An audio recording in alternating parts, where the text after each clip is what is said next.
Hello everyone, this is Prasanna. I am from Sutics department. Today I want to share you about pharmaceutical jurisprudence. Okay, our subject is pharmaceutical jurisprudence.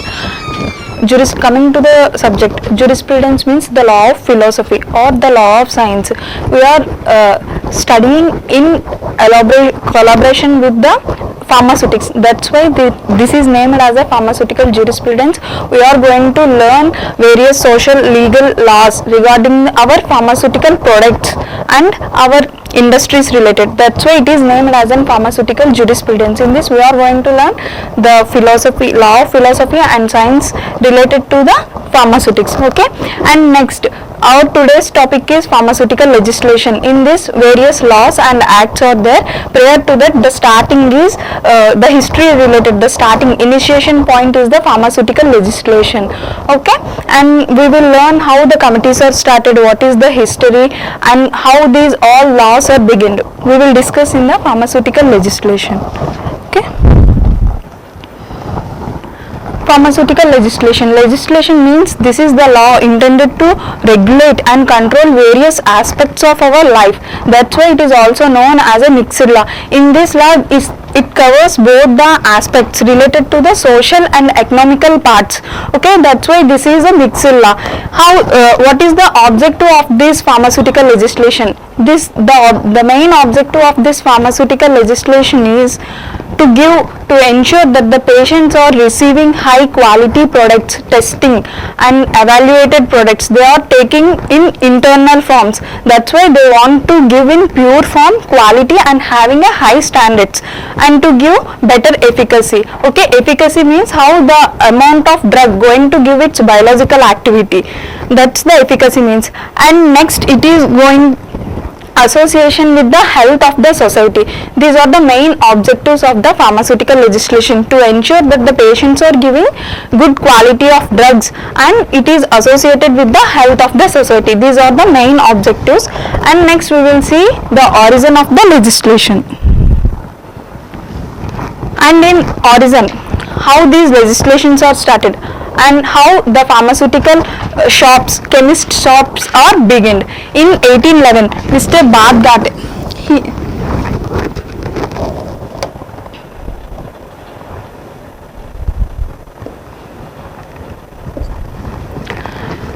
and in 1811 the first chemist shop was opened by Mr. Badgate. He is a Britisher and he came to India by East India Company, which is concentrated on the trades of the medicines.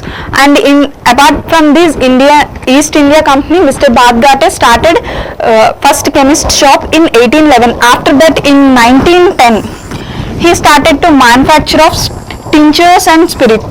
What are tinctures means? Tinctures means the preparation of extracts. For example, belladonna extract, like that the extracted preparations. And spirits. Spirits are the alcoholic preparations. In 1910 they concentrated to prepare manufacture of tinctures and spirits. And after Badgate, the next person is Smith's Stein Street.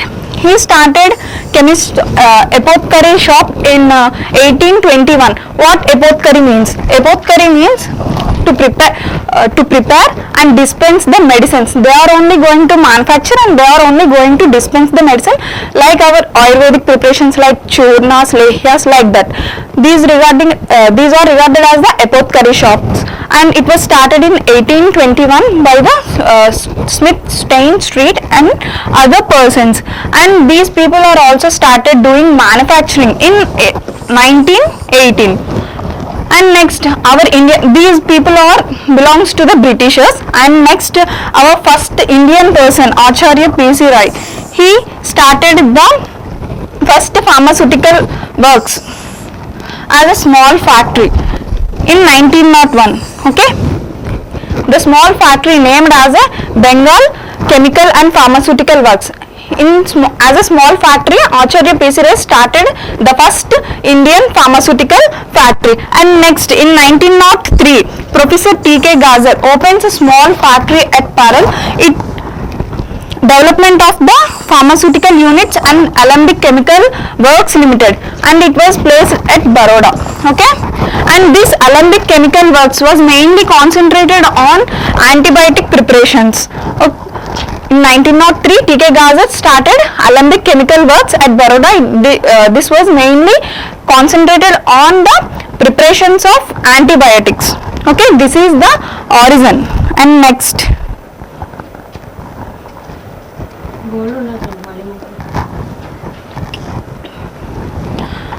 Although these units were started, these many industries were started, but they won't meet the needs of the Indian population. That's why the Indian people wanted to import from the abroad, like mainly UK, France and Germany.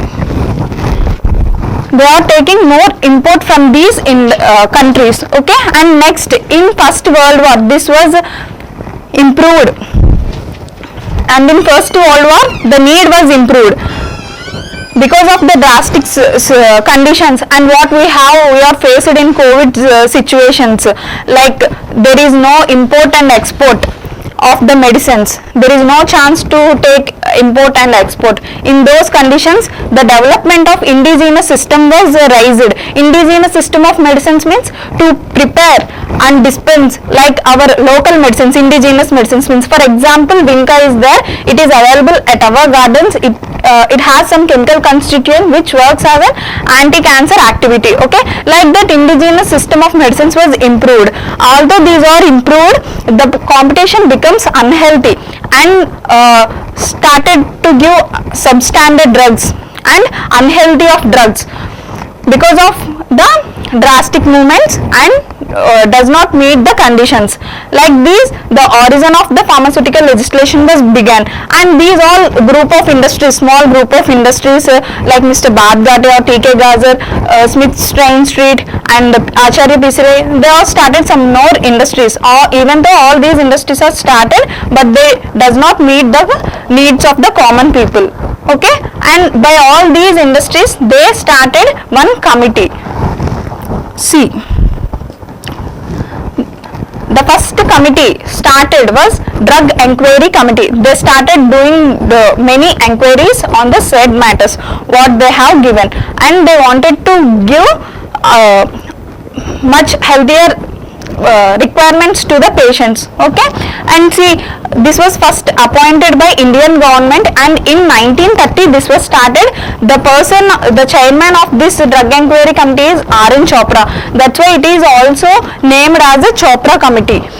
And this committee was asked, I already told you now, this committee was made enquiries in some matters regarding the health of the people and how industries are working and what is the main drug needed, how to train the educationals to give better professionals. Like that, it has given some more enquiries, and they have given recommendations also.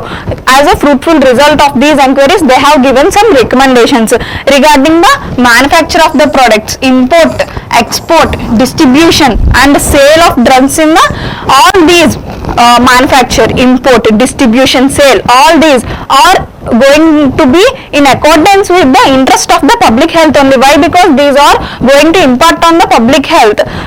That's why these all factors are going to be incorporated in the interest of the public health. Okay, the manufacture, interest, sales, distribution and export of the products.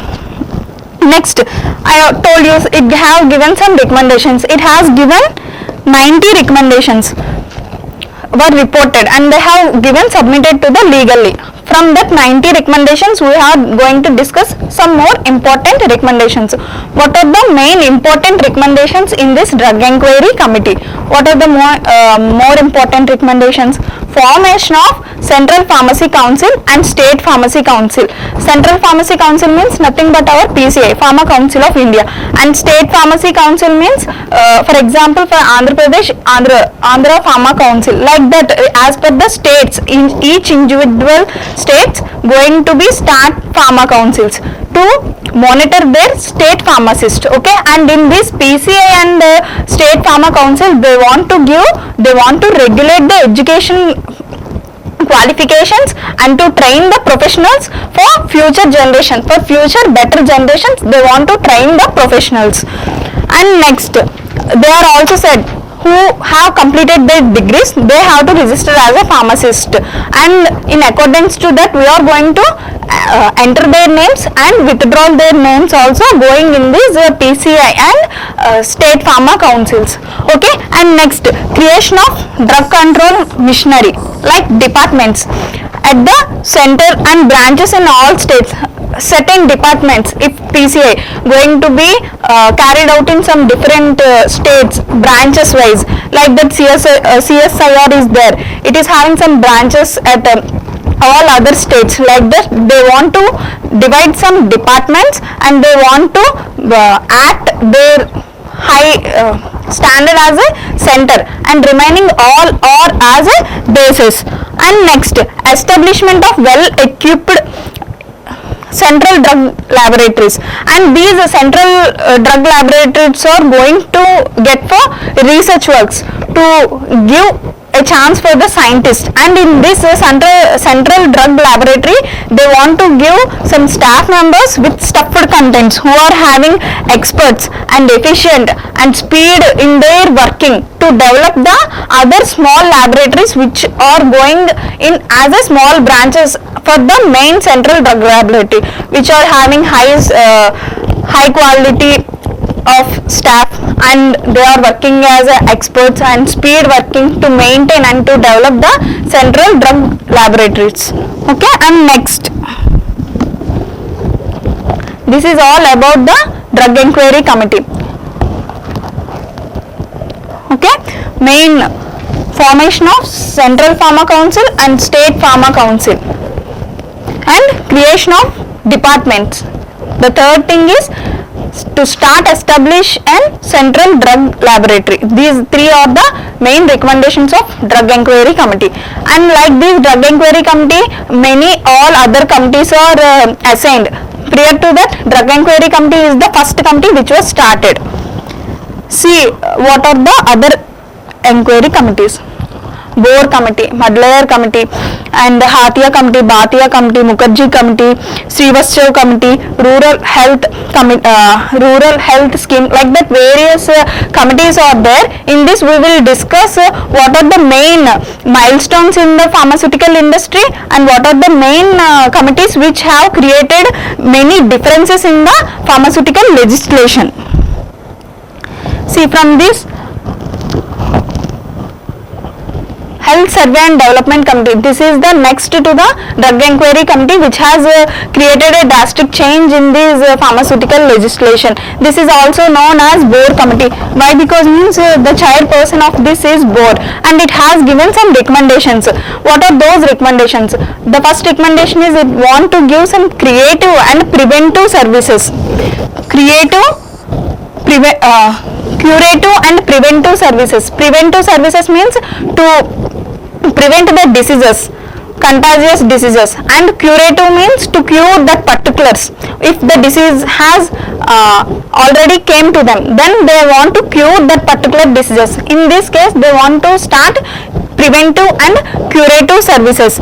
At all administrative levels means not primary health care or not higher levels or district levels. They want to start these preventive and curative levels in all stages. Okay, in this they have, in this Health Survey and Development Committee, they have started the two main programs. The two main programs are short-term program and a long-term program. This is a short-term measure and long-term program. Short-term measure was concentrated only on the primary healthcare centers only. The primary healthcare center which have to sufficient to fulfill the needs, preventive and curative needs of the 40,000 people regarding the secondary healthcare center. Okay, in short term they only concentrated on the primary healthcare center. Up to 40,000 people they have to give their needs and treatment to their village people. And in long term program, this is also known as a 3 million plan. Okay, this is also known as a 3 million plan. Why? Because it is called as a 3 million plan means in this long term program they want to give their effects up to 3 million people. That's why it is also termed as a 3 million plan. Okay, in this they have three tiers of scheme, development scheme is there. In this first tier they concentrated on, they have given their recommendation in primary healthcare centers. In primary healthcare centers, 75 bedded hospital for each 10,000 to 20,000 population, and the staff having 6 medical officers, 6 public health nurses, 2 sanitary inspectors, and 2 health assistants and other supportive staff. Okay, and in this long term program we have 3 tiers. The first tier is concentrating on primary healthcare center. The primary healthcare center must have 75 bedded hospital with having the staff of 6 medical officers, 6 public health nurses, and 2 sanitary inspectors, and 2 health assistants. Okay, and 2 health assistants and other supportive staff to give their efforts to the primary healthcare center. And this is the first tier. See about second tier. In this second tier, they concentrated on regional health units, RHU. Okay, and in this they want to give 650 bedded, and this RHU serves as a center for 30 to 40 primary healthcare units. This one regional healthcare unit is going to give their services to up to the 30 to 40 primary healthcare units, and this RHU is having 650 bedded hospital. Okay, and this is the second tier. And third tier is concentrated on the district hospitals. This district hospital is the center base for this primary and secondary units, and in this district hospital it has concentrated on 2,500 beds to serve the needs of about 3 million people. Each district is having each district hospital. For example, we have Kakinada district hospital, Rajahmundry, like that for East and West Godavari, like that for every district it has a district health government hospital, and in this each all the districts are going to give about 3 million people, and one district hospital is going to serve about serve as a central base for the these primary healthcare unit and secondary healthcare unit. Okay, and they want, apart from these 3 tiers, first tier, second tier, and third tier. First tier concentrated on primary healthcare unit, second tier concentrated on regional healthcare unit, and third tier concentrated on district hospitals. Okay, and in first tier primary healthcare centers are going to serve about 10,000 to 20,000 people and up to with 75 beds, and in second tier this is having 650 bedded hospital, and in third tier each district is having district healthcare units, and this is serves as a central base for PHU and RHU, regional healthcare unit and primary healthcare unit. Apart from all these 3 tiers, they also concentrated to give major changes in medical education, which are going to impart 3 months training in preventive and social medicine to prepare social physicians, to train the educational people to want to give social physicians to give a social work in this part, preventive and curative services. Okay, this is all about the health survey and development committee. In this this is also known as a board committee, and in this they have given some recommendations. Preventive and curative services, 3 tiers are there. Not only these 3 tiers, to efficient working of these 3 tiers, they want to prepare the physicians and they give a major change in the educational system, and they want to give as a training for the medical professions to create to prepare a social physicians. This is all about the health survey and development committee. Next we will see the mud-layer committee. Okay, coming to the mud-layer committee. This committee chairperson is mud-layer, that's why it is named as a mud-layer committee. In this also, this is next to the health survey and development committee. What are the recommendations given in the health survey and development committee? They want to check out the advantages and disadvantages of these development committee. They have given recommendations in the mud-layer committee. In this mud-layer committee, they want to take a consolidation of advances what have made in the first 2 5-year plans.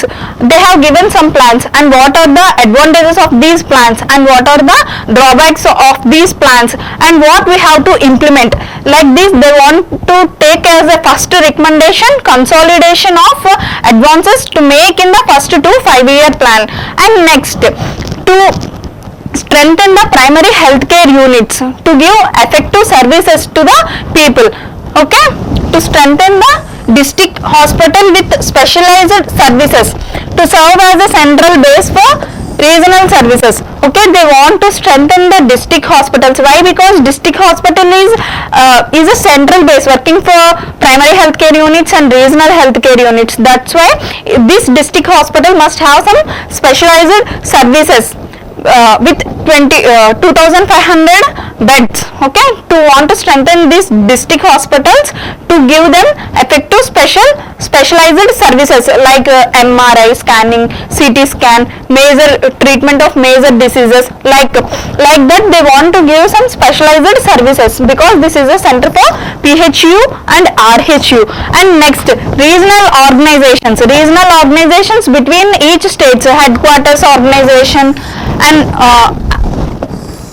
in charges, regional deputy, assistant directors, setting of authorizing regional deputies and assistant directors. Why? Because means to check, to supervise 2 or 3 district medical and health officers. Okay, to supervise the district hospitals, they want to set up the in charges to supervise the district hospitals and to maintain PHU and RHU, how they are given, how people are working, if the plan is going in correct way or not. Like that they want to give some in charges to check the duty of these plans, whether they are working or not, like that in district hospitals. Okay, and next, each primary health center not to serve more than 1,000 people for 40,000 population.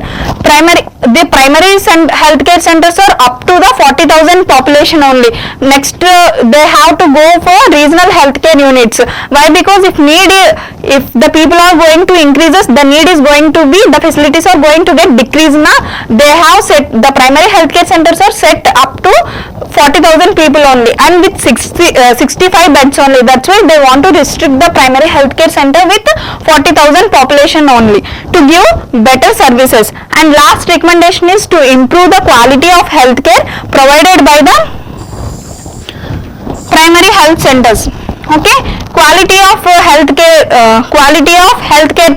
means at primary healthcare units, these are located mainly in the villages. The people or the staff working there, we already discussed that 6 medical officers are there, 6 nurses are there, like 2 sanitary inspectors are there. Like we discussed some staff regarding primary healthcare centers. If the people, they think this is village, nobody can need an effective, they simply go to some district hospital or regional hospital, like that they think, and they won't capable to give a quality of health in the primary healthcare center.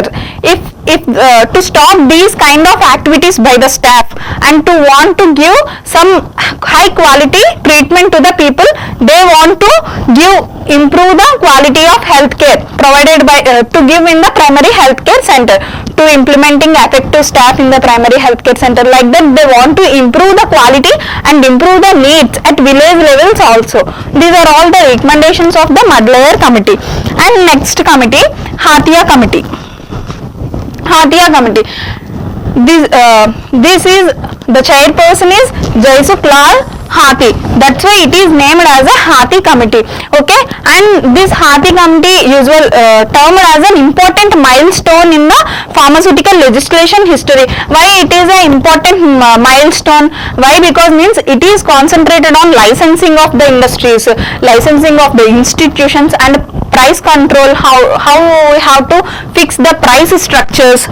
Okay, licensing, price control, imports, what are the imports and exports, like that, and role of foreign sector of quality control, the exporting drugs, how they are quality and how they were efficient in their countries or not, how they are giving their efficacy. Like that this Hatia Committee has noted as an important milestone. Why? Because means it covered various aspects regarding the industry level and also the socialistic part, price control regarding to maintain the structure of the price of a medicine going to be available for all levels of people. Okay, and licensing, whether the industry is not having efficient apparatus, not having efficient equipment, even though we are going to give license, Is it not right now? That's why they want to restrict the licensing, and they want to give some licensing to the particular industries which are giving all the facilities. Like that, it is started an licensing concept and price control and import of our drugs and role of foreign sector quality control. Okay. This is all about the Hatia committee. This is concentrated on the pharmaceutical industry. That's why it is named as a milestone in pharmaceutical industry. The last committee is Bhatia committee. This is also important committee. What Bhatia committee means? Bhatia committee means pharmaceutical inquiry committee. Okay.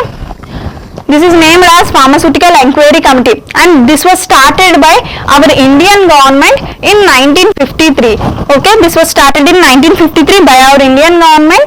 This chairperson is Major General S.I. Bhatia. That's why it is named as Bhatia Committee, and this is also named as Pharmaceutical Inquiry Committee. Okay, why Pharmaceutical Inquiry Committee? Because it's going to give a comprehensive inquiry in the working of pharmaceutical industries. We said now in Hatia committee it is a milestone, and it has looked at various aspects in licensing, price control, like that. They have given some recommendations in Hatia committee, but in this Bhatia committee, those after giving a license, after taking any price control, those are working in efficient or not, is they are going in perfect manner or not, like that they started various inquiries in the pharmaceutical industries after work done of these license and price control. Okay, and in these and in 1954, after going into certain inquiries, in 1954 they have given 212 recommendations. Okay, and they started to get these 212 recommendations, they started to get implemented from 1954. Usually this committee was started in 1953. This is all about the pharmaceutical legislation. Okay, by this our pharmaceutical legislation is completed. What we have discussed in this, we have discussed about what is the pharmaceutical legislation and what is the origin, what are the objectives of the legislation, and what are the committees, the main committees in the legislation. What is the first committee we have started? Drug Inquiry Committee, and this is the main important committee, Drug Inquiry Committee. And what are the recommendations in this? In this, this is also known as a Bohr committee. The chairperson is a Bohr, and in this have 90 recommendations. Okay, 3 more recommendations from these 90 recommendations is formation of PCI and SPC, Central Drug Laboratory. Okay, and making a departments. These are the important from the Drug Inquiry Committee. And next, Health Survey and Development Committee. The chairperson and in this it is also known as a Bohr committee. Okay, this Health Survey and Development Committee, and in this they have recommendations: short term plan and long term plan. Short term plan concentrated on primary healthcare unit. Long term plan is also known as the 3 million plan, and it is concentrated to give 3 tiers. Okay, first tier PHU, second tier RHU, third tier regional health, third tier district hospitals. Okay, next committee is Hatia committee, which is concentrated on the licensing, price control, import and export of our pharmaceutical industries and the drugs. Okay, that's why it is known as a milestone. And last committee, Bhatia committee, this is going to do some inquiries, pharmaceutical inquiry in the industry. Okay, next to do the Hatia committee, what are the inquiries have been done in the pharmaceutical industries, how they are working or not, like that they have seen many inquiries. And this was started in 1953 but implemented in but taken in 212 recommendations in 1954, and they have been implemented in these 1954 only, even though it is started at 1953. Okay, this is all about the legislation. Next class we will discuss